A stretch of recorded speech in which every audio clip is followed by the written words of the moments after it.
नमस्कार सभी को, जस्ट टीवी के सोशल मीडिया प्लेटफॉर्म पर आपका स्वागत है। हरियाणा सीएम नायब सैनी के द्वारा मीडिया को संबोधित किया गया है। उन्होंने क्या कहा, आओ सुनते हैं।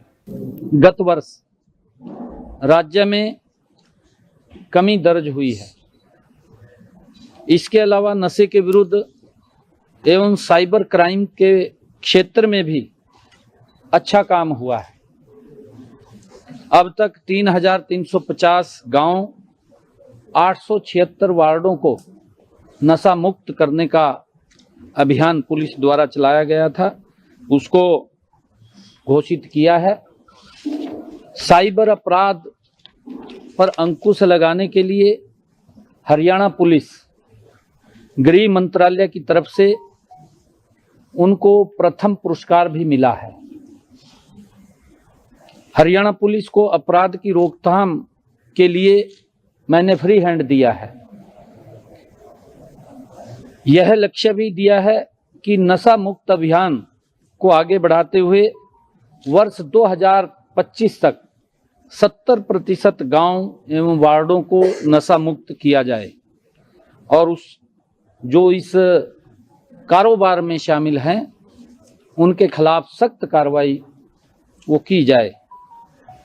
मैंने ये भी कहा है कि विदेश में रहकर आपराधिक गतिविधियों में शामिल अपराधियों एवं यहाँ पर उनके जो सहकर्मी हैं, मान लो कॉल करते हैं और फिर जाते हैं, ऐसे लोगों के खिलाफ मुहिम चला करके इस अपराध की रीढ़ की हड्डी तोड़ने का काम हमारे पुलिस करेगी। ये भी मैंने आदेश दिए हैं। इसके लिए पुलिस को जिन भी संसाधनों की आवश्यकता है वो सभी संसाधन उपलब्ध कराए जाएंगे। इसी क्रम में जो बहादुर सैनिक हैं जिन्होंने अपराध को रोकने के लिए अच्छा काम किया है, ऐसे पुलिस कर्मियों को प्रोत्साहित करने के लिए ORP पॉलिसी वो शीघ्र लाई जाएगी, ताकि उनको जिन्होंने जान जोखिम में डाल करके अपराध को रोका है उनको प्रोत्साहित करेंगे। और इसके साथ ये भी है कि अगर कोई अपराधी रोकने में नाकाम रहा है उसके लिए भी अलग से वो सख्ताई से उसके खिलाफ भी कार्रवाई होगी, चाहे उसकी डिमोशन करें या कुछ और हो, वो पॉलिसी के अंदर सारा आएगा। ये भी हमने कहा है। हरियाणा में डायल 112 सेवा को और सक्षम बनाने के लिए रिस्पांस टाइम कम करने के लिए उचित कदम उठाए जाएंगे, ताकि अभी लगभग 6.5 मिनट के अंदर पहुंचती है और गति से इसके अंदर चाहे हम अलग से उसमें और नई गाड़ियां शामिल करें, इस समय को भी और कम किया जाएगा, ताकि अपराधी अपराध करके बचे ना, उसके खिलाफ सख्त कार्रवाई हो। मैंने ये भी कहा है कि अवैध इमिग्रेशन को काबू करने के लिए सरकार ने यह निर्णय लिया है कि इसकी रोकथाम हेतु एक नया कानून लाया जाएगा, जिसको आने वाले इस बजट सत्र के अंदर वो पेश किया जाएगा। जिलों में कानून एवं व्यवस्था को चुस्त दुरुस्त करने के लिए हरियाणा पुलिस की एक बटालियन वहां स्थापित की जाएगी। इसके लिए जमीन आवंटन हेतु जिला उपायुक्त एवं जिला अध्यक्ष नू को जल्द से जल्द जमीन की पहचान करके सरकार के ध्यान में लाने का कहा गया है। हमने चुनाव घोषणा पत्र में, अपने संकल्प पत्र में, पुलिस को आधुनिक बनाने के लिए 300 करोड़ रुपए की योजनाएं लागू करने का वायदा किया था। इसके लिए पुलिस विभाग को आज आदेश दिए गए हैं कि इसका विस्तृत प्रस्ताव जल्द से जल्द सरकार को भिजवाने को सुनिश्चित करें। हमने अपराध की रोकथाम हेतु CCTV कैमरे से मुख्य सचिव की अध्यक्षता में गठित कमेटी को अधिक से अधिक स्थानों को कवर करने के भी आदेश दिए हैं, वो भी कहा है। और हरियाणा में क्योंकि क्राइम और कम हो, जिस गति से कम हुआ है इसके अंदर और कमी आए, जो आपराधिक प्रवृत्ति के लोग हैं उनके खिलाफ सख्त कार्रवाई करते हुए उसके ऊपर नकेल कसी जाए।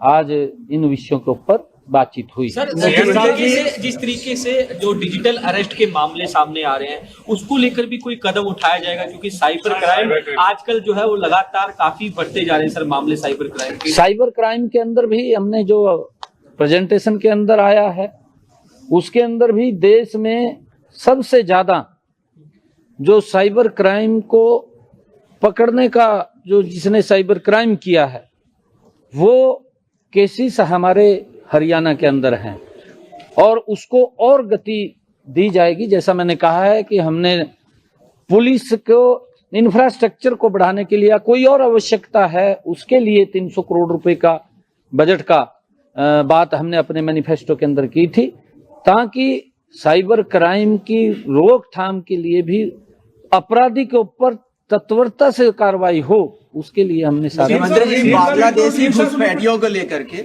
कई सूचनाएं मिली। दिल्ली पुलिस ने एक बड़े नेटवर्क को भी पकड़ा बांग्लादेशी घुसपैठियों को लेकर के, रोहिंग्या को लेकर के। दिल्ली एनसीआर में भी इस तरह के कई मामले देखने को मिलते हैं, उसको लेकर कोई रणनीति या किसी तरह पे बात हुई है? नहीं, देखिए ऐसे लोगों को मैंने पीछे भी कहा था कि ऐसे जो रोहिंग्या या बांग्लादेश से आए हुए लोग हैं ऐसे लोगों को चिन्हित करके कहां कहां पर वो बैठे हैं उन लोगों को चिन्हित करके उनकी लिस्ट बना करके उनको भी यहाँ क्या निर्णय करना है उसका करके उनको वापस भेजने का काम किया जाएगा। विदेश में बैठ के जो टारगेट कर रहे हैं, विदेश में जो गैंगस्टर बैठ के हरियाणा में वारदातों को अंजाम दे रहे हैं, ऐसे गैंगस्टरों को विदेशों से लाने के लिए कोई पॉलिसी बनाई जाएगी? उसके लिए भी क्योंकि पूरा एक एनआईए के साथ बैठ करके समय समय के ऊपर हमारे पुलिस के अधिकारी उनसे बातचीत करते हैं, क्योंकि ये इंटरनेशनल मसला है और उसके अंदर कुछ केसों के अंदर हमें वहां पर उनको लाने में सफलता भी मिली है, परंतु कुछ और हैं उसके पीछे लगे हुए हैं। हमने कहा है कि जो अपराधी हैं बाहर से बैठ करके जो इस प्रकार का सिस्टम को चलाते हैं उनके जो गुर्गे हैं जो यहाँ पर बैठे हैं, एक अभियान चला करके ऐसे लोगों को, इन आपराधिक गतिविधियों में संलिप्त लोगों को समाप्त करने का काम, उसकी कमर तोड़ने का काम ये हमारी पुलिस करेगी। और उसके लिए मैंने कहा है कि पुलिस को जिस भी संसाधन की आवश्यकता है वो उपलब्ध कराया जाएगा। सीएम साहब, आप पिछले दिनों देश के गृह मंत्री अमित शाह जी से मिले थे। 3 जो आपराधिक कानून लागू हुए हैं जुलाई 2024 से, उनको हरियाणा में पूरी तरीके से कब तक इम्प्लीमेंट कर लिया जाएगा, या फिर कर रहे हैं तो उसमें किसी तरीके की कोई चुनौती तो नहीं है आज पुलिस के सारे अमले के साथ? नहीं, उसके ऊपर भी चर्चा हुई है और उसको भी हम गति से आगे बढ़ रहे हैं। जल्दी ही इस पूरे प्रदेश के अंदर जो हमारे 3 लॉज आए हैं, भारत पिनल कोड, उसके तहत हमारी हरियाणा वो राज्य बनेगा। जल्दी ही हम उसके तरफ पहुंच गए हैं और लगभग 28 फरवरी तक हम इसको पूर्ण कर लेंगे और 28 फरवरी के बाद कभी भी कोई कार्यक्रम होगा तो उसको हम ऑर्गेनाइज करेंगे। Sir, inter-state coordination committee, inter-state coordination के लिए, क्योंकि देखिए ऐसा नशा पंजाब या फिर राजस्थान दूसरे स्टेट से आता है तो उसके लिए भी कोई चर्चा हुई है सर? हाँ बिल्कुल, इंटरनेशनल जो कोऑर्डिनेट कमेटी है, इंटरस्टेट कोऑर्डिनेट कमेटी है, उसको लेकर के भी चर्चा हुई है, उसकी बैठकें भी हुई हैं। लगभग 272 के करीब में बैठकें हुई हैं और हमने कहा है कि इसको समय समय के ऊपर एक बड़ी बैठक का भी ऑर्गेनाइज होनी चाहिए, क्योंकि उसके अंदर सीएम स्तर के जो राज्यों के हमारे मुख्यमंत्री हैं वो भी उसके अंदर शामिल हों और अलग अलग जहां जहां पर भी वो बैठक रखनी है उसके ऊपर चर्चा विचार करके, ताकि इस नशे के ऊपर काबू पाया जा सके। और ऐसे लोग, हमने ये भी कहा है कि नशा जहां से चलता है, जहां तक पहुंचता है, और बीच में जहां वो रुकता है वो सब को चिन्हित करके उसके खिलाफ सख्त कार्रवाई करें, ताकि युवाओं को इस बढ़ती हुई प्रवृत्ति से रोका जा सके, उनको बचाया जा सके।